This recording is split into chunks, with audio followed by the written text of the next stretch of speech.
बिस्मिल्लाहिर्रहमानिर्रहीम, अस्सलाम वालेकुम। अच्छा, बात करेंगे कि किस तरीके से आप लोग नॉन फाइलर हो जाते हैं, आपका स्टेटस इनएक्टिव हो जाता है, आपका लाख रुपए नुकसान में होता है और आप लोगों को इसका नहीं पता होता। इसके अलावा अगर आप FBR में अपने रिटर्न गोशवारा जमा करवाते हैं तो आप अपनी फ़ाइल को खुद कैसे चेक कर सकते हैं। ये वीडियो मेरी हर ओवरसीज़ के लिए, रेजिडेंट पाकिस्तानी के लिए, हर स्टूडेंट के लिए, विज़िट वीज़ा या स्टडी वीज़ा अप्लाई करने वाले के लिए बड़ी अहम है। आपने कैसे अपनी फ़ाइल खुद चेक करनी है और अगर आप फाइलर होते हैं तो किन बातों का आपने ख़ास ख्याल रखना है। कुछ ऐसी चीज़ें हैं जिनकी वजह से आपका बहुत ज़्यादा नुकसान हो जाता है और आपको इन चीज़ों का नहीं पता होता। तो बड़े आसान से अल्फाज में बेसिक चीज़ें मैं आप लोगों को बताऊंगा कि किस तरीके से आप लोग जो है अपनी फ़ाइल खुद चेक कर सकते हैं, कैसे आपने मेक श्योर करना है कि आपका स्टेटस एक्टिव रहे सालों साल और आप परेशानी से बचें। तो सबसे पहले बात कर लेते हैं कि देखें, जब भी आप FBR federal board of revenue में रजिस्टर्ड होते हैं, अपना नेशनल टैक्स नंबर लेते हैं, तो उसके बाद आप अपना रिकॉर्ड देते हैं, आप बताते हैं कि आपका सोर्स ऑफ इनकम क्या है, आपकी वेल्थ स्टेटमेंट में आप डिक्लेयर करते हैं कि आपके एसेट्स की क्या तफसीलात हैं, आप मैरिड हैं, अनमैरिड हैं, गोल्ड वगैरह की चीज़ें, इस तरह की कुछ चीज़ें हैं जो आप डिक्लेयर कर देते हैं, अपने अकाउंट्स डिक्लेयर कर देते हैं। तो एक फ़ाइल रेडी हो जाती है जिसे गोशवारा कहा जाता है।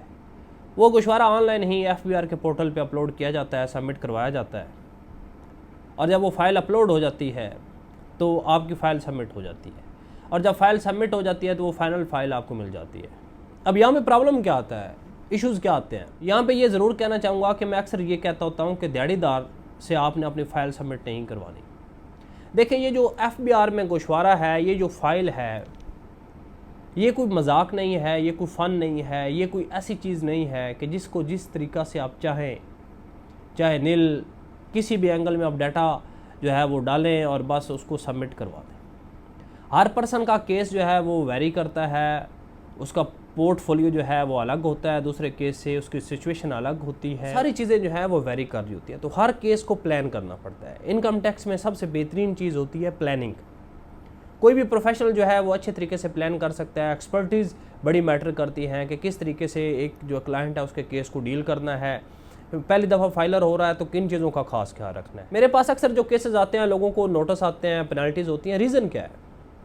रीज़न यही है कि जब वो पहली दफ़ा फाइलर होते हैं तो वो ये समझ रहे होते हैं कि इधर इतनी फ़ीस चार्ज हो रही है, उधर तो इतनी कंपैरिजन वो कर रहे होता है। इस बात का वो कभी कंपैरिजन नहीं करते कि कौन पर्सन उनको ठीक तरीके से सर्विसेज प्रोवाइड कर सकता है और कौन सी ऐसी जिम्मेदारियाँ हैं जिनका ख्याल रखना है। पहली फ़ाइल बड़ी अहम होती है। उसके बाद सालों साल अगर आप पीछे से बुनियाद गलत बना के ले आते हैं, बेसिक चीज़ों का खास ख्याल नहीं रखते, तो आने वाले हर स्टेप पे आपके लिए मुश्किलात बढ़ती जाती हैं। आपकी फ़ाइल फिर उसको सेटल करना इंतहाई मुश्किल हो जाता है। मेरे पास ऐसे बहुत ज़्यादा केसेस आते हैं, अभी सीज़न चल रहा है, कि लोग पहली दफ़ा जब फाइलर होते हैं तो बताते हैं कि सर हमारी नेटवर्थ टोटल कुल मिला के जो है वो 20 लाख रुपीज़ है। फिर हम उसी तरीके से केस को प्लान करते हैं और अगली दफ़ा जब फाइल सबमिट करने लगते हैं तो क्लोजिंग बैलेंस देखते हैं तो वो वहाँ पे 8 मिलियन पड़ा होता है। बंदा क्या करे वहाँ पे? कभी भी आपने इनकम टैक्स लायर से, आपने कंसल्टेंट से आपने चीज़ें नहीं छुपानी, आपने उसको एक्यूरेट डाटा प्रोवाइड करना है। याद रखें कि उनको इस चीज़ से कोई गरज नहीं है कि आपके पास कितनी अमाउंट पड़ी है क्लोजिंग बैलेंस की, आपने उसे थोड़ी देना है। एक्यूरेट डाटा प्रोवाइड करेंगे तो आपकी इनकम टैक्स रिटर्न इंतहाई ज़िम्मेदारी के साथ फाइल होगी। ये जो बातें मैं कर रहा हूँ, ये वो बातें हैं जो डेली बेसिस पे मैं देखता हूँ, लोग इसको फेस करते हैं। लोगों का स्टेटस इनएक्टिव हो जाता है, नॉन फाइलर हो जाता है, उन्होंने प्रॉपर्टी खरीदनी होती है, गाड़ी खरीदनी होती है, फिर उनको स्टेप बाय स्टेप इशूज़ आते हैं, मसाइल आते हैं। तो कुछ जिम्मेदारियाँ फाइलर की खुद भी हैं। जो पर्सन फाइलर हो रहा है, थोड़ी सी अवेयरनेस चाहिए, थोड़ा सा बस आपने ख्याल रखना है। आप किसी भी इनकम टैक्स कंसल्टेंट को अपना डाटा प्रोवाइड कर रहे हैं तो आपकी ज़िम्मेदारी है कि अपनी फ़ाइल जो है वो रिसीव करें। आपको पता होना चाहिए कि ये जो फ़ाइल मुझे मिली है ये ओरिजिनल है, इसके ऊपर बार कोड लगा हुआ है, मेरी इनकम टैक्स रिटर्न सबमिट भी हो चुकी है। अक्सर औकात ये होता है कि आप किसी भी कंसल्टेंट को जब अपना डाटा प्रोवाइड करते हैं तो वो आपका डाटा इंटर करने के बाद मोस्टली मेरी कोशिश होती है कि मैं अपने क्लाइंट को ज़रूर डिस्कस कर लूँ एक दफ़ा फिर डाटा इंटर करने के बाद चीज़ें पूछ लूँ, ताकि गलती की जो गुंजाइश है वो कम हो जाए या हो ही ना। तो उसके लिए अक्सर आपको ड्राफ्ट शेयर कर दिया जाता है और आप क्या करते हैं, ड्राफ्ट को फाइनल कॉपी समझ लेते हैं और बाद में आप कंटेक्ट नहीं करते। आप समझते हैं कि रिटर्न सबमिट हुई है, रिटर्न सबमिट नहीं हुई होती। स्क्रीन के ऊपर शो हो रहा है कि जब भी आपकी फ़ाइल सबमिट हुई होगी तो उसके पीछे ड्राफ्ट कॉपी नहीं लिखा होगा, ठीक है, ड्राफ्ट नहीं लिखा हुआ होगा। उसके ऊपर ओरिजिनल बार कोड लगा होगा। ऊपर देखिए लेफ्ट कॉर्नर में आपको ब्लैक कलर का ये बार कोड नज़र आ रहा है और ऊपर इसके कॉन्टैक्ट नंबर आपके लिखा हुआ है। अगर आपकी फाइल सबमिट हुई है तो उसको ये बार कोड लग जाता है और ऊपर टैक्स ईयर भी लिखा होता है। अगर 2025 की माली साल 2025 की आपने फाइल जमा करवा दी है और बार कोड वाली आप फाइल देखें, ओपन करके PDF को देखें कि उसके लेफ्ट कॉर्नर में बार कोड लग चुका है, अगर तो लग चुका है तो इसका मतलब है कि आपको परेशानी की कोई ज़रूरत नहीं है, आपकी फ़ाइल जो है वो जमा हो चुकी है। ये सबसे अहम बात है कि जब भी आप किसी भी पर्सन से फाइल जमा करवाएं, यहाँ पे बहुत ज़्यादा लोग ये भी कहते हैं जी हमें बहुत ज़्यादा पता है। मैं समझता हूँ कि मेजोरिटी को इन चीज़ों को नहीं पता। तो ये बेसिक चीज़ें हैं जो आम पर्सन के लिए है, जो NTN होल्डर है, जो FBR में रजिस्टर्ड है। और यहाँ पर बताता चलूँ कि जब भी आप FBR में रजिस्टर्ड हो जाते हैं, आपको नेशनल टैक्स नंबर मिल जाता है, तो आप एज़ पर लॉ बाउंड होते हैं कि आपने अपनी फ़ाइल सबमिट करवानी है।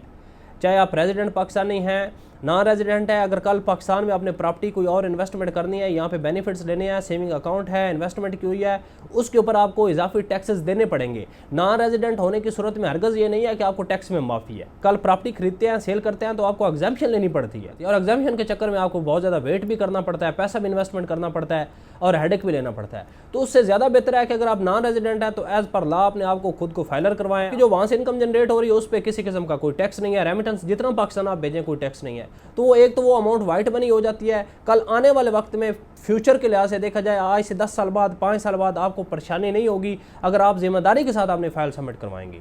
अगर आप नील की रिटर्न चलाते रहेंगे, आप जो अपनी अमाउंट है वो अपनी अकाउंट में ट्रांसफ़र नहीं करेंगे, रेमिटेंस को एज़ पर कंडीशन, जो एज़ पर लॉ कंडीशन है उनके मुताबिक नहीं भेजेंगे तो आपको परेशानी होगी। तो इन चीज़ों का आपने ख्याल रखना है। फ़ाइल आपने लाजमी चेक करनी है, कहीं से भी आप फाइल सबमिट करवाएं, मेरे प्लेटफॉर्म से करवा रहे हैं तो भी आपकी जिम्मेदारी है। जब आपको फाइल मिल जाए, आप देखें कि ओरिजिनल बार कोड वाली इनकम टैक्स रिटर्न आपको मिल चुकी है, तो फिर आप ईजी हो जाए। नंबर 2, जब आपको फाइल मिल जाती है तो आपने सबसे पहले तो ये देखना है कि ये फाइल ओरिजिनल है। फिर आप कुछ चीज़ें जो है वो खुद भी देख सकते हैं। फाइल चूँकि बड़ी कॉम्प्लिकेटेड सी होती है, काफ़ी डाटा उस पर होता है, तो लोग ये समझ रहे होते हैं कि पता नहीं ये क्या चीज़ें हैं, कहाँ से आई हैं। तो मेन चीज़ें आप कैसे देख सकते हैं? सबसे पहले आपने देखना क्या है, मेन पेज के ऊपर देखेंगे तो आपकी टोटल इनकम लिखी होगी, अगर पाकिस्तान में आपकी इनकम है, ठीक है, और साथ में टैक्सेबल इनकम लिखी होगी, यानी वो इनकम जिसके ऊपर टैक्स बनता था या टैक्स दिया गया वो टैक्सेबल इनकम होती है। टोटल इनकम वो होती है जो कुल मिला के है, चाहे वो आपकी एग्रीकल्चर से थी, पेंशन थी, कोई एग्जामिनेड इनकम थी, प्लस टैक्सेबल इनकम थी, सबको कुल मिला के जितनी इनकम पाकिस्तान से आपने जनरेट की होती है उसे टोटल इनकम कहा जाता है। ये मेन पेज के ऊपर आपने देख लेना होता है। और इसके अलावा जो सेकंड लास्ट पेज होता है इनकम टैक्स रिटर्न का, आपको स्क्रीन पे शो हो रहा है, इसके ऊपर आपको वेल्थ की डिटेल मिल जाती है। वेल्थ स्टेटमेंट में आपके अकाउंट्स हैं, आपकी प्रॉपर्टीज़ हैं, आपकी गाड़ी है, कोई और चीज़ है, इंश्योरेंस पॉलिसी है, कहीं कहीं जो भी वेल्थ के मामलात हैं वो सारे आपको सेकंड लास्ट पेज पे चीज़ें जो है वो मिल जाती हैं। फिर सबसे एंड वाले पेज पे आप देख सकते हैं इन फ्लो में कि आपकी टोटल इनकम कितनी बताई गई है। पर्सनल एक्सपेंसेस में देख सकते हैं कि आपके एक्सपेंसेस कितने बताए गए हैं। तो ये मेन चीज़ें हैं जो आप लोग खुद भी देख सकते हैं। यहाँ पे बताता चलूँ कि जितने भी स्टडी वीज़ा वाले होते हैं या विज़िट वीज़ा वाले होते हैं, उन्होंने इस चीज़ को लाजमी जो है मेक श्योर करना होता है कि उनकी कंट्री की डिमांड क्या है, उसी के मुताबिक उनकी जो टैक्स रिटर्न है उसको प्लान किया जाता है ताकि आपके लिए आसानी हो सके। कई ऐसे लोग हैं जिनको उन चीज़ों का नॉलेज नहीं होता, उनकी वेल्थ स्टेटमेंट प्रॉपर फाइल नहीं हुई होती। इवन के मैं देखता हूँ कि बहुत ज़्यादा केसेस में मेरे पास डॉक्यूमेंट्स आते हैं इस कदर ख़राब होते हैं कि उसमें बैंक अकाउंट तक डिक्लेयर नहीं होता। तो रेजिडेंट पाकिस्तानी को बहुत ज़्यादा चीज़ों का ख्याल रखना पड़ता है। ना रेजिडेंट को काफ़ी हद तक छूट है, लेकिन आप जो रेजिडेंट पाकिस्तानी हैं आपने इन चीज़ों को लाजमी देखना है। मैं तो हमेशा ये कहता हूँ कि अगर आपने पाकिस्तान में इन्वेस्टमेंट करनी है, आपका फ्यूचर पाकिस्तान में है, आपके पास किसी और कंट्री की नेशनलिटी नहीं है, आपने पाकिस्तान में प्रॉपर्टी गाड़ी को इन्वेस्टमेंट करनी है, लेनी है, कुछ चीज़ सेल करनी है, तो अपने आप को एज़ पर लॉ जिम्मेदारी के साथ फाइलर करवाया करें। इसके बड़े ज़्यादा बेनिफिट्स हैं अगर आपकी टैक्स रिटर्न जिम्मेदारी से फाइल हुई होगी। किसी किस्म का नोटिस नहीं होगा, किसी किस्म की पेनल्टी नहीं होगी, काम सिर्फ यह है कि जिम्मेदारी का मुजाहरा करना। अब आपको ये तो पता चल गया कि मेन किस तरीके से आपने टैक्स रिटर्न सबमिट करवा के वसूल करनी है। आपने ओरिजिनल PDF कॉपी जो है उसको PDF में भी रखें और हो सके तो प्रिंट करवा के भी रखें, और मेन चीज़ें आपको पता होनी चाहिए। और इसके अलावा जो सबसे अहम चीज़ होती है कि आप अपना स्टेटस खुद भी चेक कर सकते हैं। अब आप टैक्स आसान ऐप डाउनलोड करें, टैक्स आसान ऐप डाउनलोड करने के बाद उसकी ऑनलाइन वेरिफिकेशन में जाएं, वहाँ पे आपको active tax payer list income tax आएगा, वहाँ पे क्लिक करें, CNIC सेलेक्ट करें, CNIC नंबर डालें और आपको पता चल जाएगा कि आपका स्टेटस एक्टिव है या नहीं है।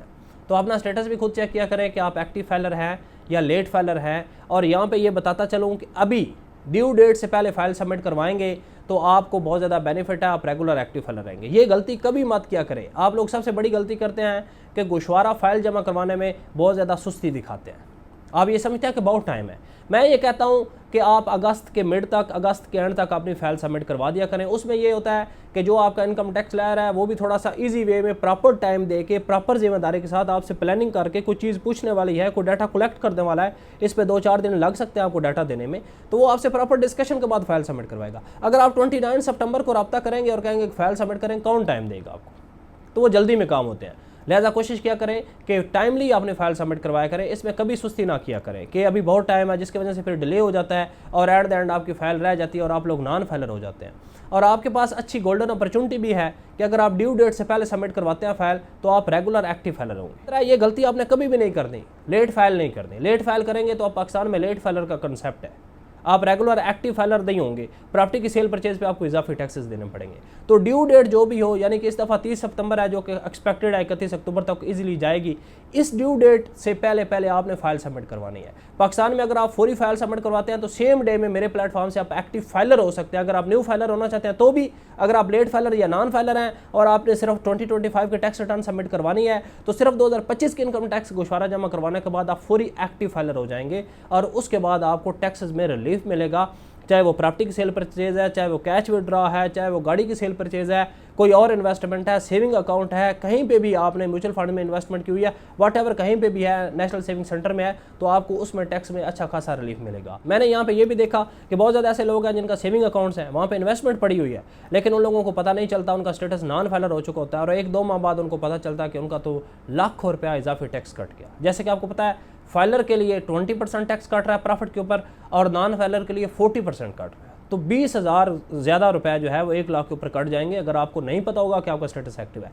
तो आपने पहली फुर्सत में अपनी फाइल सबमिट करवानी है, अपनी फाइल को बार कोड ज़रूर चेक करना है, उसकी वेल्थ वगैरह में अपनी मेन चीज़ें जो हैं जिनका आपको नॉलेज है वो आपको पता होना चाहिए और आप हमेशा एक्यूरेसी के साथ डाटा प्रोवाइड किया करें। जैसे आपके अकाउंट स्टेटमेंट्स हैं, 30 जून के क्लोजिंग बैलेंस हैं, प्रॉपर्टी की कोई सेल परचेज है, गाड़ी की कोई सेल परचेज है, 1 जुलाई 2024 से लेकर 30 जून 2025 तक का एक माली साल काउंट होता है। तो इस पूरे एक ड्यूरेशन में, इस पूरे एक साल में जो सेल परचेज है, मेन चीज़ें जितनी हैं वो आपने रिपोर्ट करनी होती है, बतानी होती हैं। और याद रखें कि जब भी FBR में कहीं भी टैक्स जमा करवाएं तो अपनी रिसिप्ट वहाँ से लाजमी कलेक्ट किया करें, CPR ज़रूर लिया करें और उसको अपने पास महफूज रखा करें। एट द एंड जब साल कंप्लीट हो जाता है, जब आपने डाटा प्रोवाइड करना होता है, तो अपने इनकम टैक्स लायर को ज़रूर ये चीज़ें बताया करें। ये आप लोगों की बेसिक जिम्मेदारी है। और एट द एंड बात कर लेते हैं कि आप नॉन फाइलर कब हो जाते हैं, जिसकी वजह से आपको परेशानी का फिर सामना करना पड़ता है। और कई दफ़ा तो एक साल बाद जाके आपको पता चलता है कि आप नॉन फाइलर थे, 6 माह बाद पता चलता है। तो आप लोग इस तरह जो है वो सुस्ती दिखा देते हैं। लेकिन याद रखें कि नॉन फाइलर आप तभी होते हैं जब आप ड्यू डेट से पहले पहले अपनी फाइल सबमिट नहीं करवाते। आखिरी तारीख से पहले अपनी फाइल जमा करवाना ज़रूरी है। लेट फाइल जमा करवाने की सूरत में पेनल्टी, नोटिस, मामलात, परेशानी, चलान जमा करवाना। ड्यू डेट से पहले जब आप फाइल जमा नहीं करवाते तभी उसी सूरत में आप अपना जो है स्टेटस आपका नॉन फाइलर हो जाता है। या ड्यू डेट से पहले आपने इनकम टैक्स कंसल्टेंट से रब्ता किया होता है लेकिन फ़ाइल जो आपने रिसीव किया वो ड्राफ्ट कॉपी है, सबमिट हुई ही नहीं है, तो इन मसाइल का सामना कई दफ़ा करना पड़ जाता है। उसमें आपकी भी गलती बिल्कुल होती है, आपका हक बनता है कि आपने जानवर ओरिजिनल जो है वो फाइल रिसीव कर। ड्यू डेट से पहले हमेशा अपनी फाइल जमा करवाएं ताकि आप परेशानी से बच सकें। उम्मीद है कि आपको इन तमाम बेसिक चीज़ों का पता चल गया होगा। और याद रखें कि अगर आपने अगले साल अक्टूबर 2026 तक किसी भी पर्सन ने कोई प्रॉपर्टी, कोई गाड़ी, कोई इन्वेस्टमेंट करनी है, कोई सेविंग अकाउंट में इन्वेस्टमेंट करनी है, आप ओवरसीज़ हैं, रेजिडेंट हैं, तो खुद को फाइलर करवाएं। तमाम वो लोग जो इन्वेस्टमेंट करना चाहते हैं अक्टूबर 2026 तक, पूरा अगला 1 साल में कोई इरादा रखते हैं प्रॉपर्टी खरीदने का, सेल करने का, व्हाटएवर, तो फिर आपने अपने आप को फाइलर करवाना है। बड़ी जिम्मेदारी से आप मेरे प्लेटफॉर्म से भी फाइलर हो सकते हैं सेम डे में। उम्मीद है आपको तमाम बेसिक चीज़ें इंतहाई आसानी के साथ क्लियर हो गई होंगी। दुआओं में याद रखिएगा, अपना ख्याल रखें। अल्लाह हाफिज़।